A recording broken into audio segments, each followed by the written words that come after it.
ঢাকার Azimpur medical staff কোয়ার্টারের এক বাসা ডাকাতির সময় অপহরণ করা সেই শিশুকে উদ্ধার করেছে র্যাপিড অ্যাকশন ব্যাটালিয়ন র্যাব। অপহরণের 24 ঘন্টার মধ্যে রাজধানীর মোহাম্মদপুর এলাকা থেকে অপহরণকারীকে গ্রেপ্তার এবং শিশুটিকে উদ্ধার করা হয়।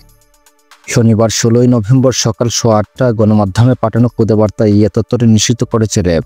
এই বিষয়ে বিস্তারিত জানাতে দুপুর 12:30টায় কারণ বাজারে র্যাবের মিডিয়া সেন্টারে সংবাদ সম্মেলন করবেন সংস্থাটির আইন ও গণমাধ্যম শাখার পরিচালক লেফটেন্যান্ট কর্নেল মুনিম ফেরদৌস।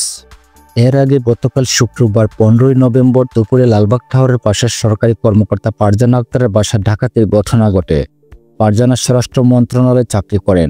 স্বামী ও সন্তান নিয়ে কোয়ার্টারে থাকেন তিনি। জানা যায় ডাকাত দল একজন নারী ও 2 জন পুরুষ ছিলেন।